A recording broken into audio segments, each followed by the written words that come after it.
everyone. I'm Melanie Jongsma with the Lansing Journal, Lansing's only newspaper, and we are in the business of keeping people informed and connected.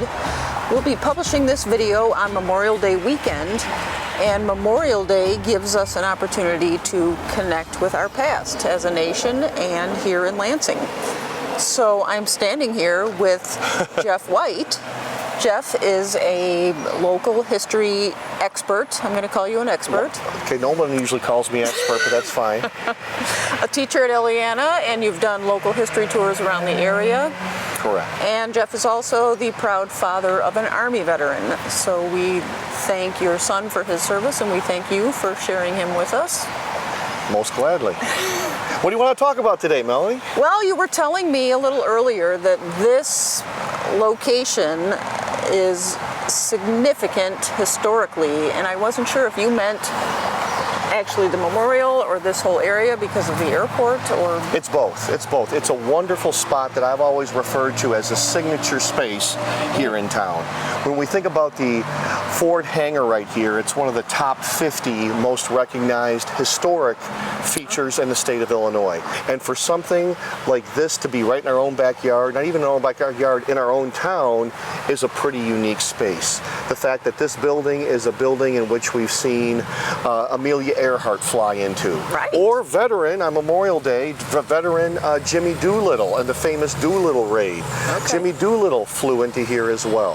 And so I think it's a great spot that draws our community to this location with the helicopter in the background, the wonderful wall. It just has a lot of different elements that make it a great space. It does have a unique connection to the Vietnam Veterans Memorial in DC. Okay. When the Vietnam Veterans Memorial was dedicated, there was a lot of critique of it.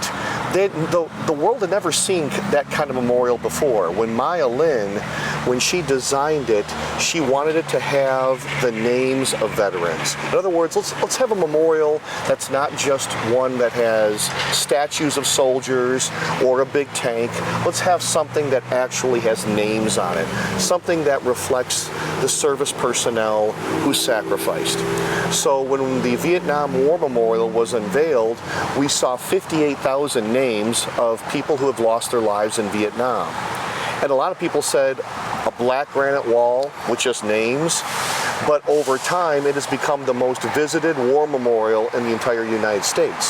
So that was kind of the first time that had been done. Yes, and after that you started to see municipalities all across our country start to embrace that design idea and start to have that in their own towns. So here we have, here in Lansing, a very similar design, the black granite with the names etched of those who fought for our country and gave the ultimate sacrifice. And I think it's oftentimes, when I tell my students this, I say, every person who gives the oath to serve in our military, to protect America, every time they give that oath, they give the American people and they give our American government a blank check.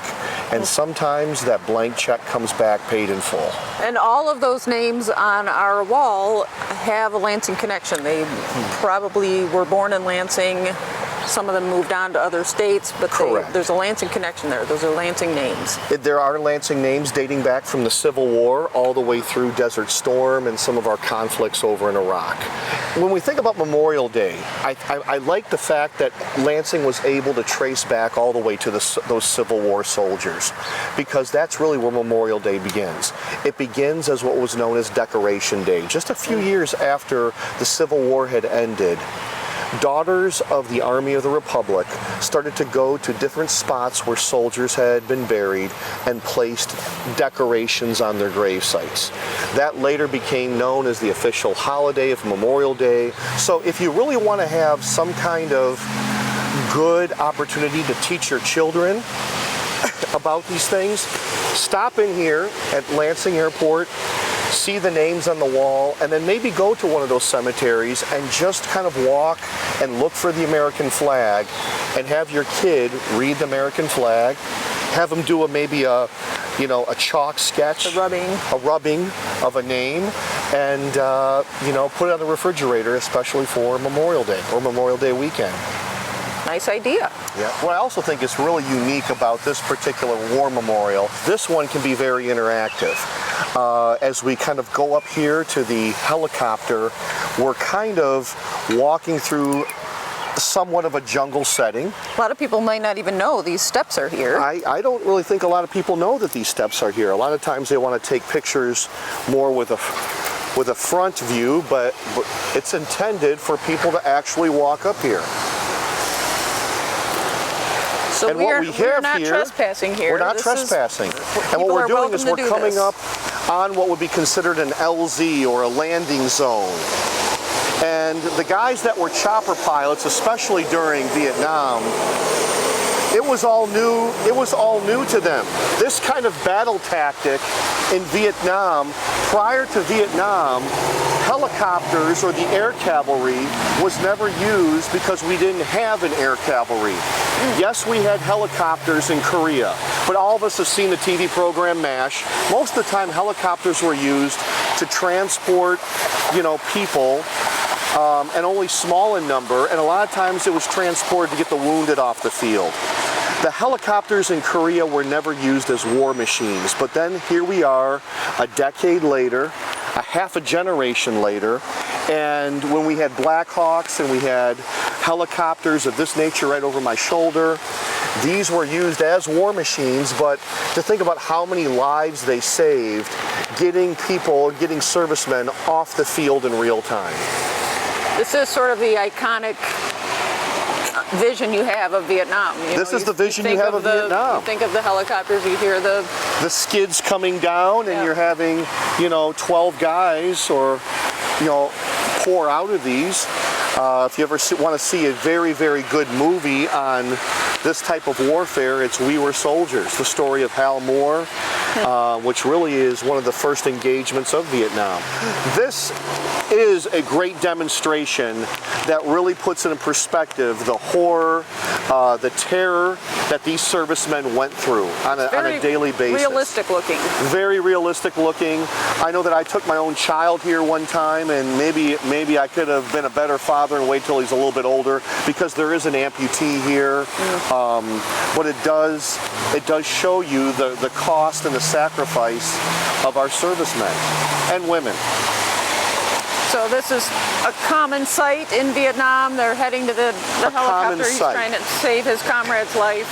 And what I've been told over the years is that originally the grand vision of this memorial is to have about 5 or 6 more of these kinds of statues coming up the hill to give even a better perspective. Okay.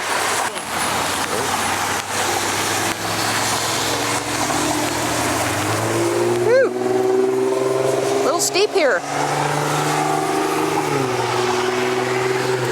So we have a dog here and a dog here. Which I think is great that they would include these service dogs. And on the wall over here, our war memorial wall, I believe you can actually see the name of one of the service dogs. I noticed that. That's on the wall. That was Artis. This dog. Somebody's dressed him up for Memorial Day. And really, this is part of the war memorial where people, though oftentimes you'll see people with maybe a coffee walking out to the front where it's nice and clean, but dare yourself to get a little dirty here and come down in this section of the war memorial. You got to duck a little bit. It's not the greatest footing, but it's meant here to actually be walked through. So maybe we'll still keep walking through and come out the other side.